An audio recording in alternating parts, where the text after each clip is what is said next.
अस्सलाम वालेकुम। Health our में आपको खुशामदीद कहते हैं। मैं हूं आपकी होस्ट नौशीन मलिक।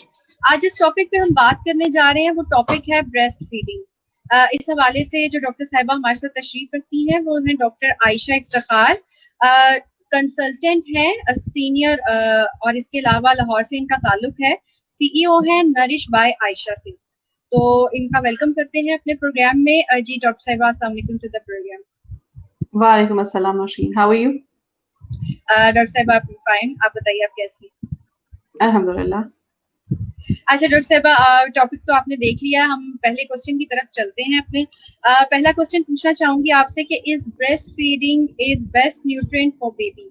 क्या बेबी के लिए ये बेस्ट न्यूट्रिएंट है? Yes, breastfeeding is basically the best nutrient and the best feed that a mother can basically give to the child. It's the best gift. It is the God's pharmacy that He has given. So इसके अंदर सारे nutrients बहुत अच्छे तरीके से उसी composition में होते हैं जिस तरीके से बच्चे को चाहिए होता है। ऑल कार्बोहाइड्रेट्स, फैट्स, प्रोटीन जितनी भी चीजें हैं वो उस तरीके से होती हैं जो बच्चा रेडली एब्जॉर्ब कर सकता है, उसे प्रॉब्लम नहीं होती। सारे मिनरल्स, वाइटामिन उस तरीके से होते हैं जो बच्चे को जितनी चाहिए होते हैं। कोई एक चीज भी एक्सेस अमाउंट में मौजूद नहीं होती।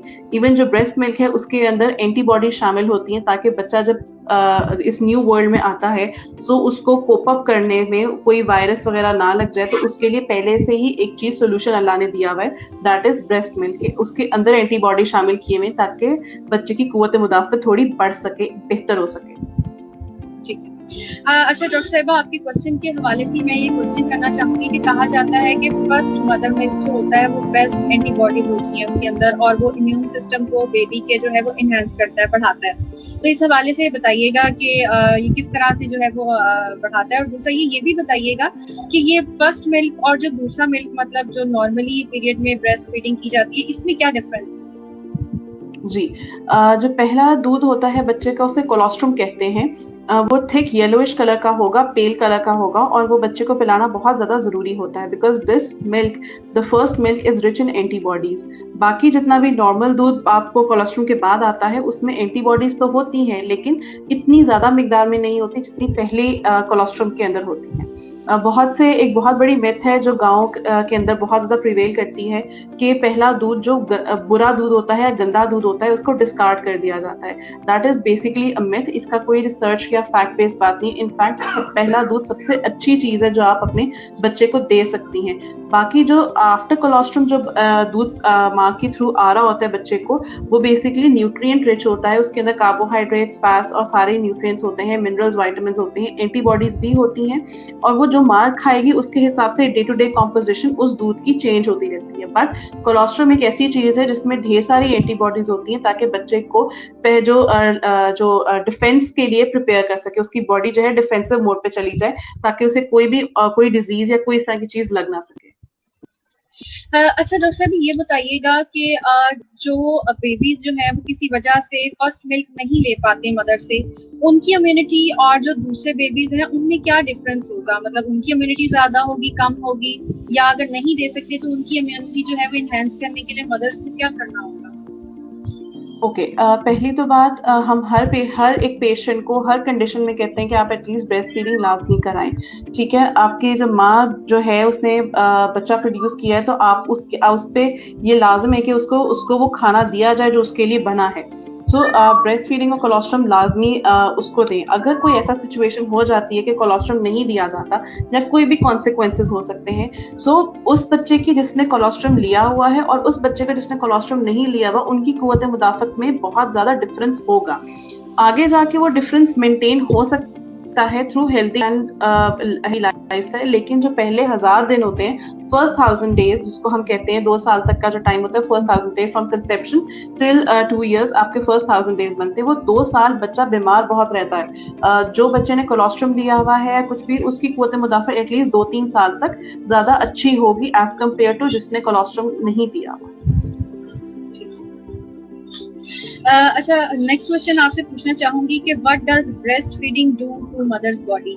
मदर्स बॉडी जो है, मतलब इस पे क्या इफेक्ट आप समझते हैं कि ब्रेस्ट फीडिंग का होता है, या क्या चेंजेस आती है बॉडी में? नौशीन, ब्रेस्ट फीडिंग एक ऐसी चीज है जिसका सिर्फ बेनिफिट बच्चे को नहीं है, उसकी माँ को भी है। So it is basically the best thing that a mother can do to her body as well. जब आप ब्रेस्ट फीडिंग कराते हैं तो ऑटोमेटिकली आपकी जो वेट लॉस है, क्योंकि प्रेगनेंसी में बहुत ज़्यादा वेट गेन हो जाते हैं और लोगों को लगता है शायद वेट लॉस होगा नहीं, सो अगर आप राइट अमाउंट ऑफ कैलोरीज इस्तेमाल करते हैं और आपका लाइफस्टाइल अच्छा है, सो आपका विद इन 4 to 5 months आपका वेट लॉस आराम से हो सकता है। अगर आप ब्रेस्ट फीडिंग करा रहे हैं तो आपका ब्रेस्ट साइज जो है वो वापस अपनी शेप में आ सकता है, क्योंकि प्रेगनेंसी के बीच में ब्रेस्ट साइज इंक्रीज हो जाता है। आपने अगर नॉर्मल डिलीवरी करवाई है तो आपके ऑटोमेटिकली वजाइना जो है वो उसको नॉर्मल श्रिंक होने के लिए ऑक्सीटॉक्सिन का होना बहुत जरूरी है, और ऑक्सीटॉक्सिन तब ज्यादा प्रोड्यूस होता है जितना आप बच्चे को फीड कराएंगे। So that these 3 or 4 changes are very much important, जो हमारे लिए बहुत ज्यादा एक हमने माँ को बताना होता है कि ये सिर्फ बच्चे के लिए फायदा नहीं है, ये आपके लिए भी फायदा है, and you have to do that for your own sake. एक ये चीज होती है, प्लस जितनी भी हार्मोनल इम्बैलेंसेस होते हैं उसको भी बैलेंस करने में आपका ब्रेस्ट मिल्क बहुत ज्यादा हेल्प करता है फॉर द मदर्स बॉडी। अच्छा डॉक्टर साहब, ये बताइएगा, आपके क्वेश्चन लेना चाहूंगी कि क्या जिन मदर्स का सिजेरियन होता है, क्या उनको ब्रेस्ट फीडिंग से कोई फायदा नहीं होता उनकी बॉडी को श्रिंक होने में?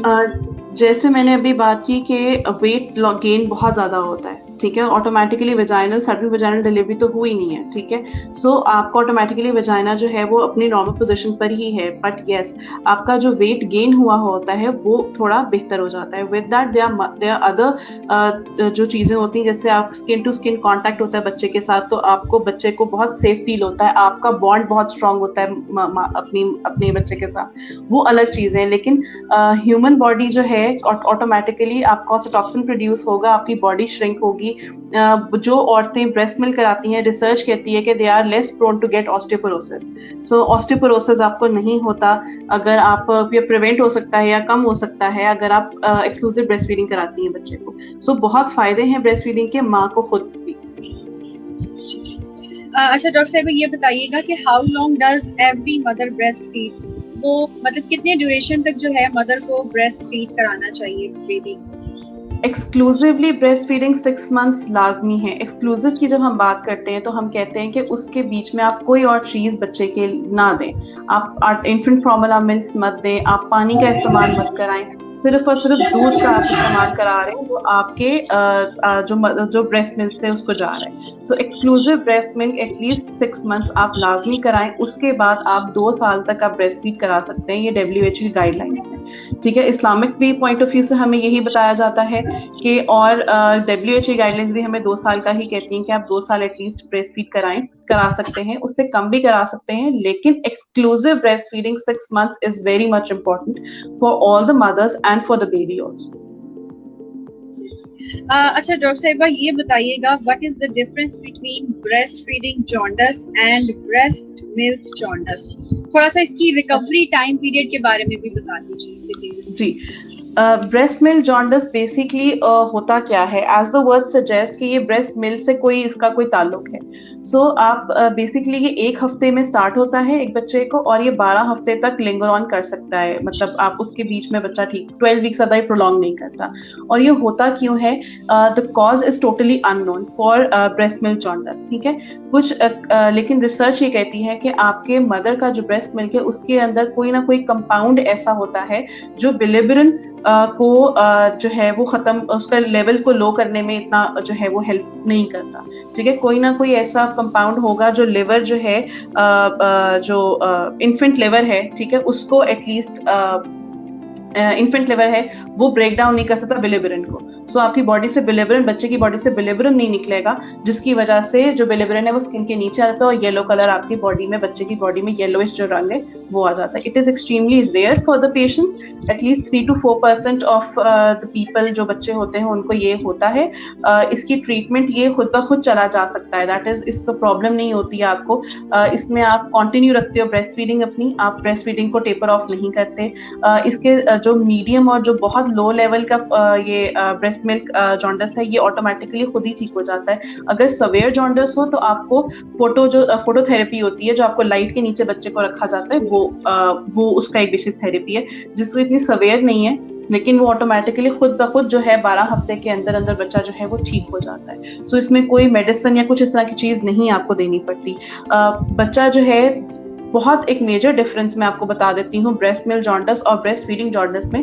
ब्रेस्ट फीडिंग जॉन्डिस के अंदर बच्चा प्रॉपरली, और ये इन्फेंट को होता है बेसिकली, जो न्यू बॉर्न बेबीज होते हैं ब्रेस्ट फीडिंग जॉन्डिस उनको होता है।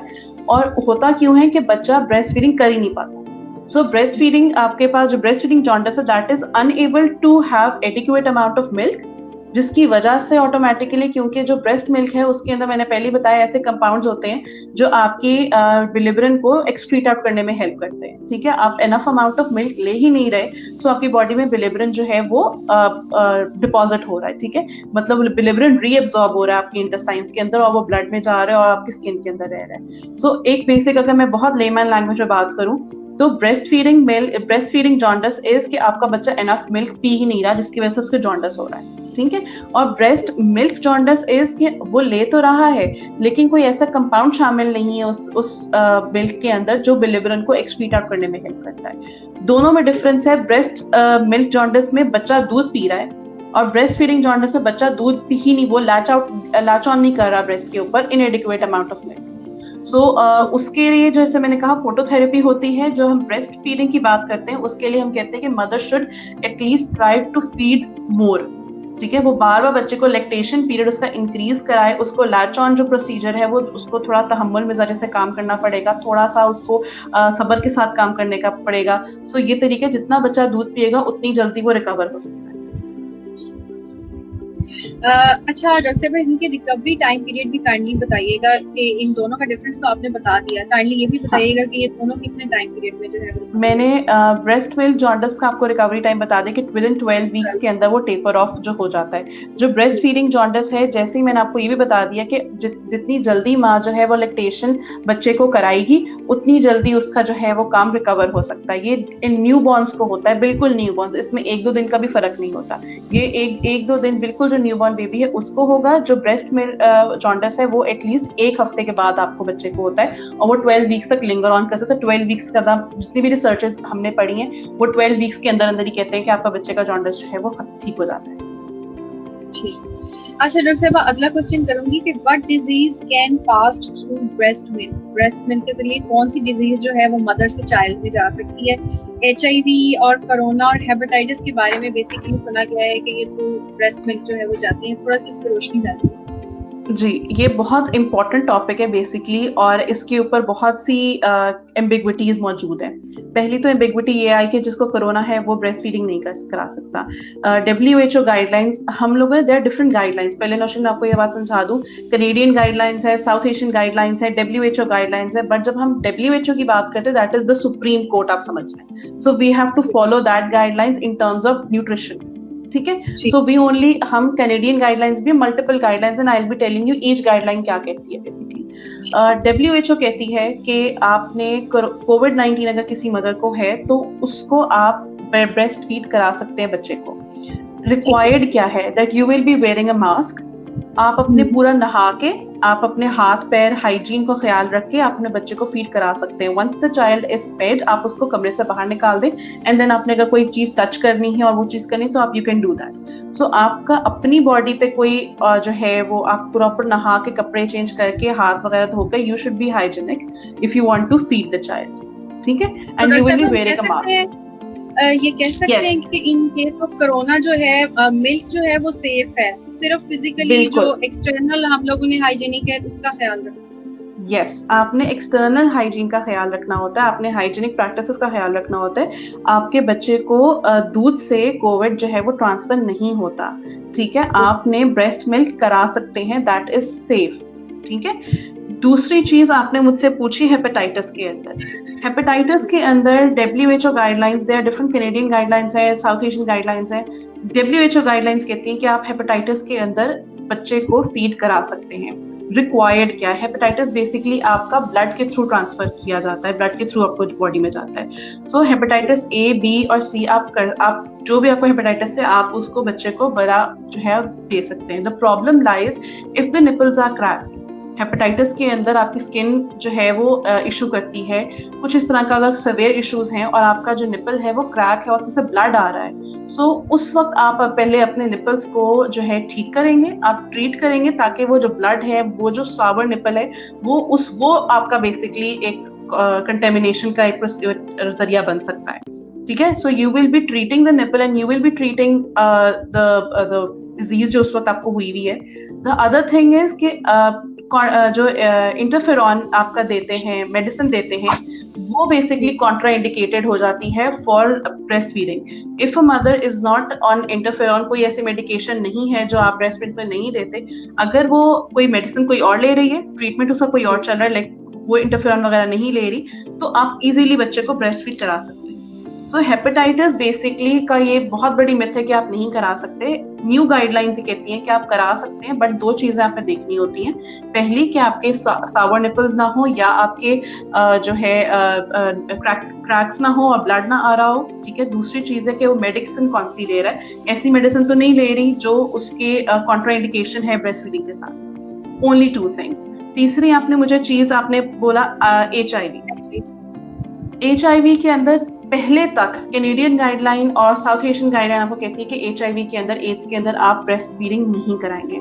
रीसेंट गाइडलाइन WHO की आई है, 2010 के अंदर गाइडलाइंस आई हैं जो कहती हैं कि आपने अगर एंटी रेट्रोवायरल मेडिसिन अगर आप ले रहे हैं, ठीक है, सो उसके अंदर अगर आप वो ले रहे हैं तो आप बच्चे को HIV मदर भी ब्रेस्ट फीड करा सकती है।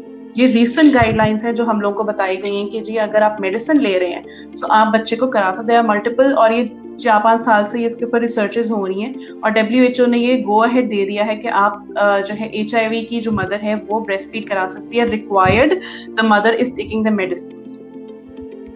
डॉक्टर साहब हाँ जी बताइए। जी बताइए। प्लस अगर रिसर्च कहती है कि अगर आप अपने बच्चे को एक्सक्लूसिव ब्रेस्ट फीडिंग करा रहे हैं, the child is basically less prone to get HIV। So 3 to 4 fold decrease आ जाता है आपका HIV के, अगर you are more prone to. पहले की गाइडलाइंस थी, जो कैनेडियन गाइडलाइंस है वो कहती है आप नहीं कराएं। कैनेडियन गाइडलाइंस आज भी यही कह रही है कि आप HIV के अंदर नहीं कराते। साउथ एशियन जो है वो आपको कहती हैं, इवन TB के लिए जो ट्यूबरक्लोसिस है उसके अंदर भी कैनेडियन गाइडलाइंस कहती हैं कि आप ब्रेस्ट फीडिंग नहीं कराएंगे। अगर आपने करानी भी हो तो आप सिर्फ 2 महीने कराएं, उसके बाद आप टेपर ऑफ कर दें। साउथ एशियन गाइडलाइंस आपको कहती हैं और WHO गाइडलाइंस आपको कहती हैं कि आप TB के अंदर भी ब्रेस्ट फीडिंग करा सकते हैं, रिक्वायर्ड कॉन्ट्राइंडिकेटेड मेडिसिन। अब पाकिस्तान के हवाले से पूछना चाहूंगी कि आपकी नजर में पाकिस्तान के अंदर ज्यादा कौन सी ऐसी डिजीज है जिसकी वजह से ब्रेस्ट फीडिंग नहीं कराई जा सकती? पाकिस्तान के अंदर तो किसी को जुकाम भी हो जाए तो ब्रेस्ट फीडिंग टेपर ऑफ कर देते हैं कि अगर आपको फीवर है, जुकाम है, there are multiple myths going on, ठीक है। आपको अगर माँ को गला खराब है तो आप बच्चे को फीड ना कराएं, अगर आपको बुखार है तो आप बच्चे को फीड ना कराएं, अगर आपको एलर्जी है, स्किन एलर्जी है, एक्जिमा है तो आप बच्चे को फीड ना कराएं। सो ऐसी चीजें जो ट्रांसफर ही नहीं होती हैं, आप उसके थ्रू आप बच्चे को, there are multiple myths prevailing over here. Doctor साहब एक और क्वेश्चन पूछना चाहूंगी कि अक्सर सुनने में आया मदर जैसे सर्दियां हैं तो वो ऑरेंजेस खा रही हैं, मतलब तो अक्सर उनको कहा जाता है कि नहीं आप बच्चे को फीड ना कराएं, उसको जुकाम हो जाएगा। हालांकि ये जो चीजें हम लोग खा रहे हैं बेसिकली ये तो इम्यून सिस्टम इंक्रीज करती है, सिट्रस चीजें, और मतलब गर्म चीजें ना खाएं, गर्म चीजें खाएंगे तो बच्चे को ये हो जाएगा वो हो जाएगा, ठंडी ना खाएं ठंड लग जाएगी। इसके बारे में थोड़ा सा डिटेल से बताइएगा क्योंकि हमारे यहाँ ये इस तरह की चीजें हम बच्चों को भी सुनने में मिलती है जिनका इन चीजों से कोई ताल्लुक नहीं है फिलहाल। अच्छा, मैंने अपनी वीडियो बनाई थी ब्रेस्ट फीडिंग के ऊपर, उसके अंदर मैंने बहुत डिटेल में चीजें बताई थी, so I can tell you all these things again. जब हम कोई बात कहते हैं कि आपने सिट्रस फ्रूट नहीं खाना, आपने ऐसी चीज नहीं खानी जो गला खराब करती है, उसका एक ही सिर्फ रीजन है जो साइंटिफिक रीजन ये कहता है कि जब आप जब ब्रेस्ट फीडिंग कर रहे होते हैं, जब आप पहले 40 डेज के अंदर होते हैं, the mother's immunity is at verge, ठीक है। मदर्स इम्यूनिटी बहुत वीक होती है, वीकेंड इम्यूनिटी होती है। उस वक्त अगर आप कुछ भी ऐसी चीज खाएंगे जो टेम्परेचर कंट्रोल्ड नहीं है, मतलब ठंडी चीज खा लिया कुछ भी इस तरह का, तो that depends on individual to individual. For example कुछ लोग खट्टी चीज नहीं बर्दाश्त कर सकते, नॉर्मल डेज में भी नहीं कर सकते, उनका गला जो है खराब हो जाता है, ठीक है। कुछ लोग होते हैं जिनको कोई प्रॉब्लम नहीं होती, जो जुकाम के अंदर भी आइसक्रीम खा रहे होते हैं, they are not worried about it, ठीक है। That depends on individual to individual and psychological dealing बहुत मैटर करती है इस सब में। सो अगर मदर को कोई अगर, क्योंकि इम्यूनिटी वीक है, हल्की सी भी चीज होगी वो ऑटोमेटिकली मदर को ट्रिगर कर सकती है, ठीक है। So that is the only reason कि हम कहते हैं कि इफ यू आर, अगर आपको पहले से प्रॉब्लम थी, मतलब आपको साइकी में है, आपकी है कि मुझे ये चीज मैं नहीं खाऊं और मुझे प्रॉब्लम होगी, then you avoid that thing इससे ब्रेस्ट मिल्क का कोई ताल्लुक नहीं है। ऑटोमेटिकली सिर्फ ये एक चीज है कि आपने ये चीज खाई और आपकी तबीयत सो कॉल्ड खराब हो गई, क्योंकि आपका एक दिमाग इस तरह का बना हुआ है कि आपको एक चीज साइकी बहुत मैटर करती है। साइकोलॉजी बेसिकली बहुत बड़ी चीज है आपकी। अगर आपको किसी से फायदा, अगर आपको कोई चीज लग रहा है कि ये मुझे खराब बीमार करेगी, तो वाकई चीज आपको बीमार कर भी देती है। दैट हैज, उसका इतना इम्पैक्ट है आपका। सो कोई सिट्रस फ्रूट, कोई चीज गर्म ठंडा जो है आपकी जिस्म को, बच्चे को वो चीज नहीं लगाएगा कि अच्छा जी इसको बुखार हो जाएगा, इसको ये हो जाएगा। सिर्फ और सिर्फ रीजन ये होता है, इवन बहुत जो क्या कहते हैं उसको, स्ट्रॉन्ग फ्लेवर की चीजें होती हैं, जैसे गार्लिक है, जिंजर है, और वो चीज अक्सर मदर्स कहती हैं कि ये ना खाओ अपनी डाइट में, उसकी भी खाने का कोई रीजन नहीं है। लाइक वो भी कोई एक बहुत बड़ी मिथ है। उसका सबसे बड़ा एक रीजन ये होता है कि आपने जब स्ट्रॉन्ग फ्लेवर्ड की चीज खाई and you have the skin to skin contact with your child, the child can smell that strong flavour and can get irritated. तो ओनली रीजन इज दिस। अगर आपने जिंजर या गार्लिक अगर एक रूम में भी पड़ा हुआ है तो उसकी बहुत स्ट्रॉन्ग स्मेल होती है। So the child is only irritated by the smell. It has nothing to do with the breast milk. It has nothing to do with the composition of the milk. आपको जो बच्चा खाता है, जो भी चीज खाता है, उसका टेस्ट ब्रेस्ट मिल्क में आता है, but that does not mean I have listened, मैंने बहुत सी चीजें ये सुनी है कि जी इसने जो लेमन का इंटेक अगर कर रही है, सो इसका दूध खट्टा हो गया और फिट गया है, तो ये बच्चे को दूध नहीं पिला सकती। So I work in a hospital जो गायनी और पीस का हॉस्पिटल है। सो मैंने ये चीजें सुनी हुई है बहुत ज्यादा, and there is no truth about it. ये सब चीजें मिथ्स हैं बहुत ज्यादा। अच्छा, अगला क्वेश्चन पूछना चाहूंगी कि एडवांटेजेस एंड बेनिफिट्स जो है इन्फेंट्स के और मदर की, इसके ऊपर थोड़ी सी रोशनी डालिएगा कि ड्यूरिंग जिस पीरियड में ब्रेस्ट फीडिंग करते हैं मदर और चाइल्ड को या इन्फेंट को क्या फायदा होगा। इतना ज्यादा फायदा शायद किसी और चीज से ना हो जितना ब्रेस्ट फीडिंग से होता है। जैसे हम थोड़ी सी बातें पहले भी डिस्कस की थी, मैं कुछ और भी बता देती हूँ कि सबसे पहले बहुत इकोनॉमिकल है, very economical for the mother. आपको एक्स्ट्रा इन्फेंट फॉर्मूलाज नहीं लेने पड़ते because they charge you a lot. आपको बॉटल फीडिंग जो है वो नहीं, फीडर्स नहीं लेने पड़ते। आपको उसकी मैनेजमेंट नहीं करनी पड़ती क्योंकि आपको उसको पहले स्टरलाइज करना है, देन आपको बॉटल कितनी देर वो फॉर्मूला फीड फ्रिज में रहेगा, वो खराब तो नहीं हो गया। अगर हो गया है then you have to go to the kitchen and sterilise the feeder and then prepare the feed, और फिर आप वापस आए, इतने में बच्चा रोना शुरू हो जाता है बहुत ज्यादा क्योंकि उसे हंगर पैंग्स आ रहे होते हैं। So breast feeding is very economical and very feasible. आपको if the child needs breast milk, आप ऑटोमेटिकली अपना जो ब्रेस्ट है उसको साफ करें और ब्रेस्ट मिल्क पिला दें, सिंपल एज इट इज।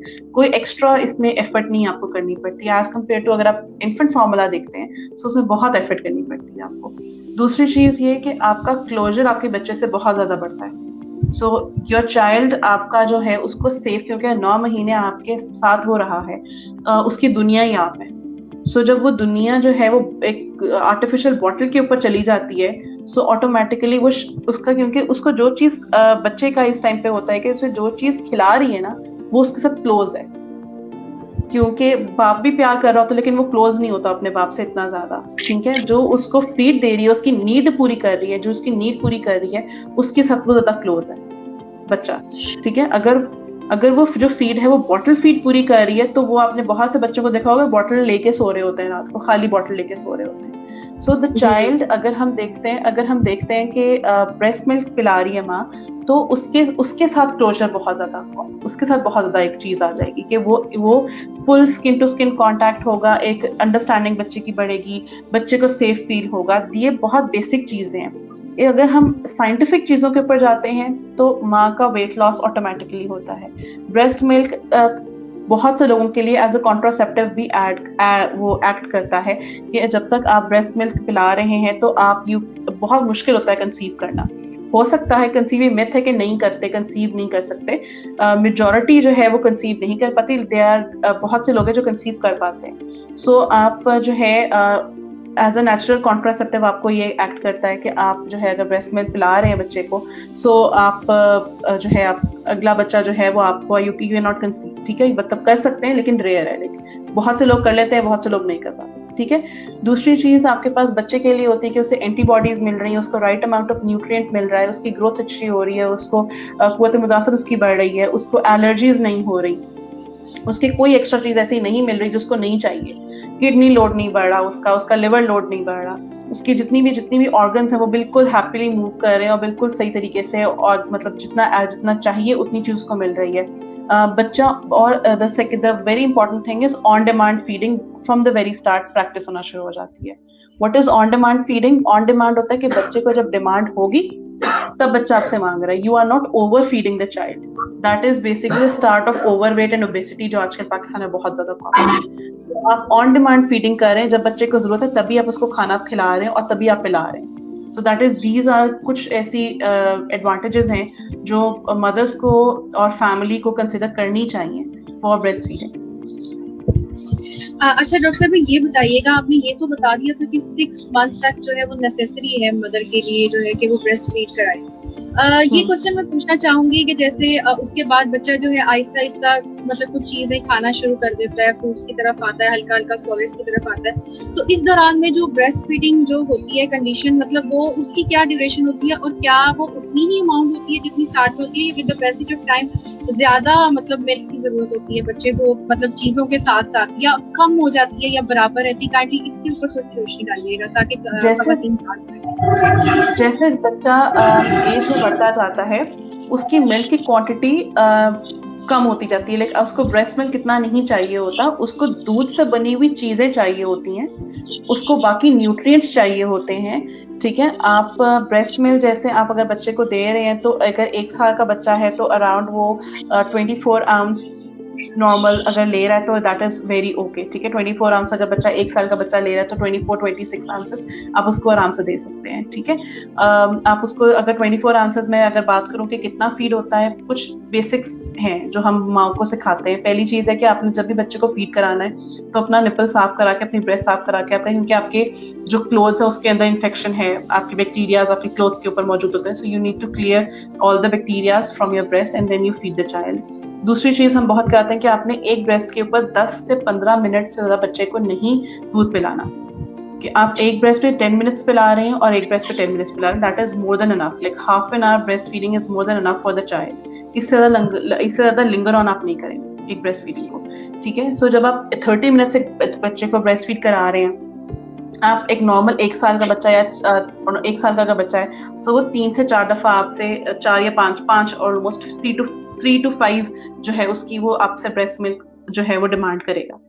ठीक है, आप साथ में से दूध से बनी हुई चीजें भी दे रहे हैं, आप उसको स्टार्च भी दे रहे हैं, मीट भी दे रहे हैं। Each and every group is been included in the diet. With that आप 3 to 5 दफा उसको ब्रेस्ट फीड करा रहे हैं। जैसे जैसे आपका बच्चा बड़ा होता जाता है उसकी ब्रेस्ट फीडिंग की क्वांटिटी कम होती जाती है। लाइक दिन में वो 1 या 2 बार आपसे डिमांड करेगा, बाकी वो दूध से बनी हुई चीजें, मिल्क शेक्स और ये सब चीजें ले रहा होगा। सो आपकी जैसे बच्चा बड़ा होता है उसकी ब्रेस्ट फीडिंग डिमांड कम हो जाती है क्योंकि उसको बाकी चीजें मिल रही होती हैं। सो आप लेकिन कराना जरूरी होता है कि आप लाजमी कराएं। दैट इज इसीलिए हम कहते हैं जोर हम देते हैं 6 मंथ्स के लिए, क्योंकि उस वक्त उसके पास कोई और ऑल्टरनेटिव नहीं है, उसे कहीं से कोई और चीज नहीं मिल रही, न्यूट्रिएंट कहीं और से नहीं मिल रहा। So that point is very much important. एक साल तक एटलीस्ट, मतलब व्हाट आई सजेस्ट इज कि आप 2 साल तक तो कराएं। That is WHO guidelines. अगर नहीं भी कराते तो एटलीस्ट 1.5 साल तक तो आपको कराना चाहिए। You do not go for 2 years at least. अगर आपको बहुत ज्यादा लग रहा है कि 2 साल, तो आप 1.5 साल तक तो कराएं। दैट इज मतलब a must for every mother. Doctor साहब आप ब्रेस्ट फीडिंग मदर की डाइट की थोड़ी सी रोशनी डालिए। जी, ब्रेस्ट फीडिंग डाइट जो है बहुत इंपॉर्टेंट है। लैक्टेटिंग मदर, जो माँ दूध पिला रही होती है उसको लैक्टेटिंग मदर कहा जाता है। इतनी इंपॉर्टेंट चीज है। इस टाइम पे आपको 2 चीजें बहुत इंपॉर्टेंट होती हैं। एक तो आप बच्चे को संभाल रहे हैं, प्लस आप अपने आप को संभाल रहे हैं। ठीक है, दोनों चीजों को आप, क्योंकि आपकी भी जिंदगी बदली है, उसकी भी जिंदगी बदली है। सो आपको दोनों की जिंदगी को देखना है कि कैसे मैनेज करना है। Diet is very much important, क्योंकि आप जो चीज खाएंगी वो आपके बच्चे को सप्लाई हो रहा है उसकी दूध से। ठीक है, आप जो खाएंगी, जो न्यूट्रिएंट खाएंगी, वो आपको ऑटोमेटिकली उसके आपके बच्चे को वो ही उसकी फीड है। So if you want the child's feed to be the best, then you have to eat the best out of it, that what you have. ठीक है, क्या चीजें बहुत जरूरी होती हैं? होल ग्रेन आपके पास जो सीरियल्स हैं वो बहुत ज़रूरी हैं। आपके पास जौ का आटा जो है गंदम का आटा बगैर छान के जो होता है, ठीक है, छान के साथ जो होता है आपका छान वाला, वो आप इस्तेमाल करें, क्योंकि इस टाइम पे बहुत सी औरतों को कॉन्स्टिपेशन के इश्यूज हो जाते हैं। सो उसको अवॉइड करने के लिए आपको फल का इस्तेमाल, सब्जियों का इस्तेमाल बहुत ज़रूरी होता है। आपके पास आयरन का इस्तेमाल बहुत ज़रूरी है। जिसका नॉर्मल डिलीवरी हुई है या जिसका सिजेरियन भी हुआ है, ब्लड लॉस बहुत ज़्यादा होता है। तो जब ब्लड लॉस होगा तो आपकी बॉडी से आयरन और खून की कमी हो जाएगी। उसको पूरा करने के लिए आपको आयरन की जरूरत है, फॉलिक एसिड की जरूरत है, आयरन की जरूरत है, विटामिन सी की जरूरत है। सो इन चीजों को अपनी डाइट में लाजमी शामिल करें। आप बच्चे को दूध पिला रहे हैं तो आपको कैल्शियम की भी जरूरत है। सो आप कैल्शियम का इस्तेमाल ज्यादा करें। ज्यादा का मतलब ये नहीं होता कि आप सब चीजें कैल्शियम की इस्तेमाल करें, लेकिन एटलीस्ट 1 कप एक्स्ट्रा ले लें तो वही आपके लिए बहुत हो जाएगा। पानी का इस्तेमाल, आपकी जो ब्रेस्ट मिल्क है that is majority of the water, ठीक है, सबसे ज्यादा इसमें पानी की ही एक मिकदार है, उसके बाद इसके अंदर प्रोटीन आता है। सो सबसे ज्यादा इसके अंदर पानी है। अगर आप पानी ज्यादा नहीं पियेंगे, आपकी बॉडी हाइड्रेटेड नहीं है, आपको आपकी मिल्क जो क्वांटिटी है वो कम लगेगी। ये बहुत इंपॉर्टेंट चीज है। जो लड़कियां कहती हैं कि मुझे दूध नहीं आता, बहुत मुश्किल से आता है, प्रॉपर ही नहीं आया, the body is dehydrated. So hydration is the most important thing for the lactating mothers. जितना ज्यादा पानी पिए उतना ज्यादा आपके लिए जरूरी है। और पानी एक वक्त में नहीं पीना होता, उसको पूरे 24 घंटे में डिवाइड करें। घूंट घूंट करके पानी लें, थोड़ा सिपिंग ऑफ वाटर करें, that is very much important. दूसरी चीज जो बहुत ज्यादा, जैसे मैंने विटामिन सी का बोला, विटामिन सी, जैसे अभी आपने बोला कि जी हम तो ये चीज देते तो लोग कहते हैं कि नहीं ये नहीं खाना, सिट्रस फ्रूट नहीं खाना, हालांकि वो बहुत जरूरी है। जितना ज्यादा विटामिन सी आपकी बॉडी में जरूरी है, स्ट्रॉबेरीज है, अमरूद है, ये सब चीजें थोड़ी विटामिन सी रिच है, तो आप इनका इस्तेमाल करें। लेमन है, खाने के ऊपर नींबू डाल के खा ले, बेस्ट सोर्स है, बहुत सस्ता सोर्स है कि खाने के ऊपर नींबू डाल के खा लिया, सो आपको वो ही आयरन एब्जॉर्ब हो जाएगा आपकी बॉडी के अंदर। दही का इस्तेमाल लाजमी करें ताकि कॉन्स्टिपेशन से आप बच सकें, गट आपकी जो स्टमक है वो हेल्दी हो, ठीक है। एनर्जी आपको ज्यादा चाहिए होती है। अगर मैं डाइट की बात करूं, लैक्टेशन के अंदर 500 कैलोरीज पर डे आपको ज्यादा चाहिए होती है। सो आप देखें कि नॉर्मली लोग जो हैं वो नहीं खाते खाना, तो वो जब नहीं खाते तो उनकी ब्रेस्ट मिल्क प्रोडक्शन सही से नहीं होती। सो डाइट इतनी ज्यादा इंपॉर्टेंट है आपकी। अच्छा डॉक्टर साहब, ये बताइएगा कि ब्रेस्ट फीडिंग मदर जो है, अगर वो डाइट करना चाहे ब्रेस्ट फीडिंग मदर, तो इस हवाले से आप क्या कहना चाहेंगे? क्योंकि बहुत सारी खवातीन को एक फोबिया सा हो जाता है कि हम मोटे हो गए हैं, तो हमने ब्रेस्ट फीड भी कराया लेकिन हम रिकवर नहीं हो रहे। तो इस दोनों चीजों पे थोड़ी सी रोशनी डालिएगा कि क्या डाइट कर सकती है और क्या ये बजाते खुद एक डाइट है, और उन मदर्स के बारे में बताइएगा कि जो ऐसी मदर है जो कि ब्रेस्ट फीड करा रही है लेकिन वो पतली नहीं हो रही, इसके ऊपर थोड़ा सा रोशनी डालिएगा कि ये तीनों बातों का जरा डिटेल से आंसर कीजिए। अच्छा, इसकी कहानी जाती है प्रेगनेंसी के साथ, ठीक है। प्रेगनेंसी में आपने कितना वेट गेन किया है, ये चीज बहुत ज्यादा इंपॉर्टेंट है। हमारे पास एक बहुत बड़ी मिथ है, तुमने 2 लोगों का खाना खाना है तो तुमने बच्चा डिलीवर करना है। ये जो मिथ है ना, इसको जिंदगी से निकाल दें, ठीक है। आपकी पूरी प्रेगनेंसी में पूरी 9 मंथ्स की बात कर रही हूँ, पूरी प्रेगनेंसी में एक नॉर्मल, एक हेल्दी WHO गाइडलाइंस और क्या कहती हैं प्रेगनेंसी की जो गाइडलाइंस है वो कहती हैं कि जी आपने 15 से 20 या 22 kg आप गेन करें। ये सब हद से ज्यादा गेन है आपका, ठीक है, जिसमें से आपके बच्चे का जो वेट है वही 7-8 kg बन जाता है, क्योंकि 3 kg का बच्चा होगा, साथ में वाटर बैग है, साथ में फ्लूइड आपकी बॉडी में रिटेन हुआ होता है। सो जब आपने बच्चा डिलीवर किया है, साथ में ब्लड लॉस होता है, at the spot 7 to 8 kg आपका लॉस हो जाता है विद इन, मतलब डिलीवरी करती 7-8 kg का कम हो गया। वो 15 kg 16 kg में से 7 kg आपका लॉस हो गया, तो आपके पास बचा ही 7-8 kg, ठीक है। सो 7-8 kg आपको जैसे आप ब्रेस्ट मिल्क स्टार्ट करेंगे विद इन वो 2 or 3 months आपका लॉस होना शुरू हो जाएगा। The problem lies with the gain. हम जो प्रेगनेंसी में करते हैं, हम 40 किलो गेन कर लेते हैं, 30 किलो गेन कर लेते हैं, और फिर ये होता है कि 50 kg की एक 50 kg लड़की थी और she was 90 kg when she was delivering a baby. So जब ये इश्यूज आते हैं तो फिर ऑटोमेटिकली, क्योंकि बॉडी यूज टू नहीं होती, बॉडी अब फैट डिपॉजिट हो चुका होता है, सो वहां से प्रॉब्लम्स आती हैं जब आपके पोस्ट डिलीवरी आपको वेट लॉस में प्रॉब्लम होता है।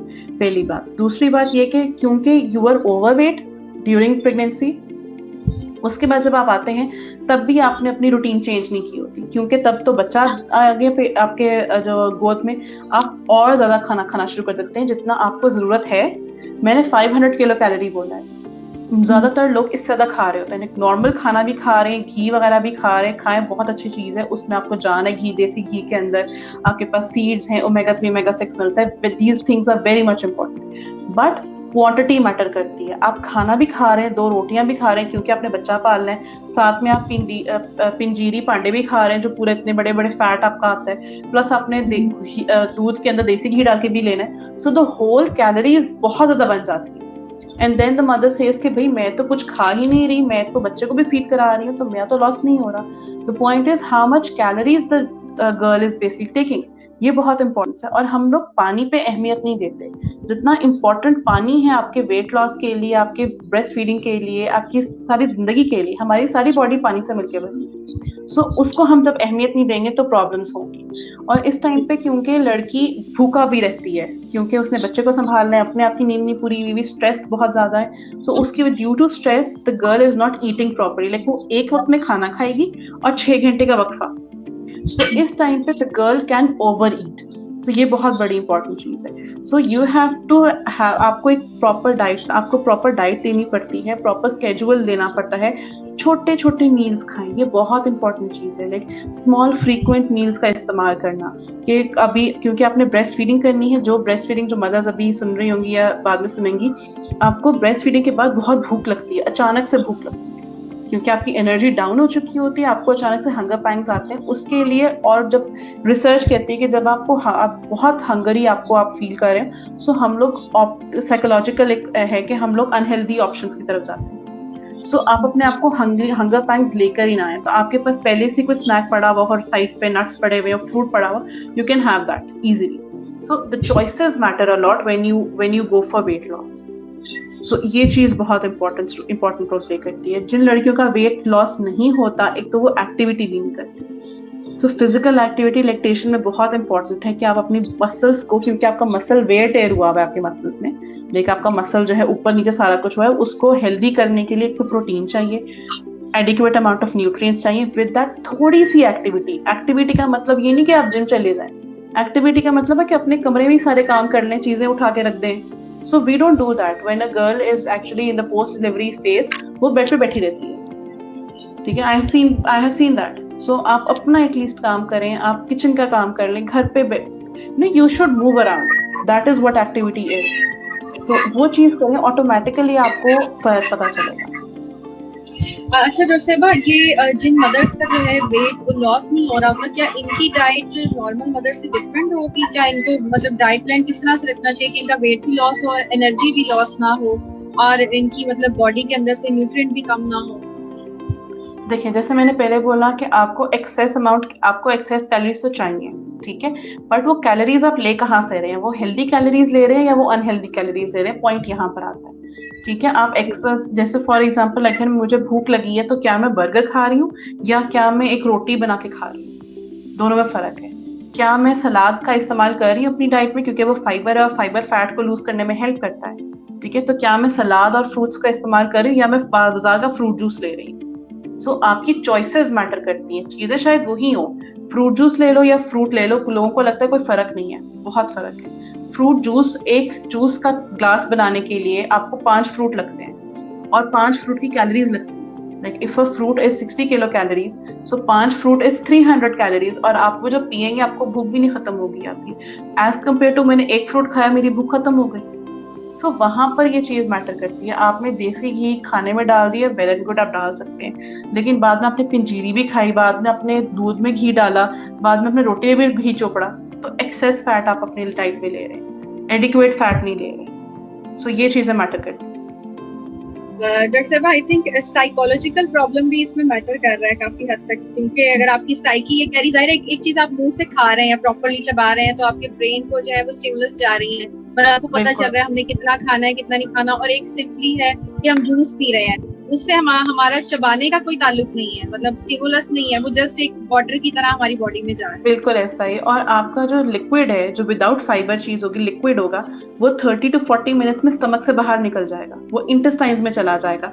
जब हम कोई चीज खाते हैं तो वो स्टमक में रहता है 2-3 घंटे, उसको हजम करने के लिए काम करता है, तो ऑटोमेटिकली आपको हंगर फील नहीं होगा।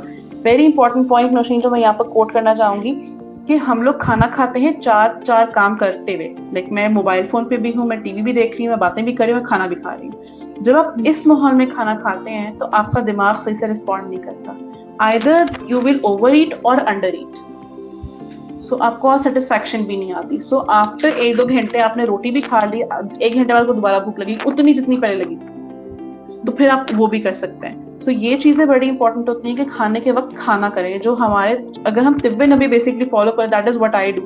मैं हर पेशेंट कहती हूँ तिब्बे नबी फॉलो कर लो, कोई प्रॉब्लम नहीं होगी, कोई एक चीज ही प्रॉब्लम नहीं कर सकती कि उसमें कहे कि जी सुकून से खाना खाएं, खाने के वक्त बातें वगैरह ना करें, बैठ के खाना खाएं। वेरी इंपॉर्टेंट पॉइंट, बैठ के खाना खाना से आपको बड़ा इंपॉर्टेंट चीज है ये। और डॉक्टर साहब रोटी के 4 हिस्से करने का भी तो हुक्म है ना, कि मतलब जैसे आपने बताया कि छोटे छोटे मील नहीं चल जाएगा कि आपको कितनी भूख है। बिल्कुल, और रोटी के 4 हिस्से करने का एक होता है कि आपकी रोटी एटलीस्ट ठंडी हो जाती है। गरम गरम चीज हम बहुत ज्यादा खा सकते हैं, ये की भी फैक्टर है कि आपकी जब गरम है तो आपने चबाया कम क्योंकि वो गरम थी, और जब आप रोटी के 4 टुकड़े करते हैं तो वो जब आपने खा रहे हैं तो उसी के बीच में क्योंकि सर्कमफेरेंस बढ़ गया तो वो ठंडी हो रही है, तो आपको जब चबाते हुए फील होगा कि आप कुछ चबा रहे हैं। तो ये चीज बड़ी इंपॉर्टेंट रखती है आपकी लाइफ में। डॉक्टर साहिबा हमारे प्रोग्राम का वक्त जो है वो ऑलमोस्ट इख्तिताम को पहुंचा है। आप जाने से पहले जो है वो कोई मैसेज अच्छा सा देना चाहेंगे जो लोग आपको इस वक्त सुन रहे हैं? मेरा मैसेज सब मदर्स के लिए, न्यू मदर्स के लिए है कि प्लीज वेट लॉस डाइट मत करें। ब्रेस्ट फीडिंग एक itself is a weight loss plan for you. Eat healthy, stay nourished, that is what matters a lot. So, and thank you so much, Nosheen, and the society that has invited me over here, and it was pleasure meeting you and delivering the lecture. बहुत बहुत शुक्रिया doctor Ayesha आपका कि आप हमारे programme में तशरीफ लाई और आपने इतनी इंफॉर्मेटिव बातें हमसे की। इंशाल्लाह ताला फिर आपके साथ कोई जरूर हम सेशन करेंगे, फिर इनवाइट करेंगे आपको अपने प्रोग्राम में। तब तक के लिए हमें इजाजत दीजिए, इंशाल्लाह ताला फिर मुलाकात होगी। अल्लाह हाफिज।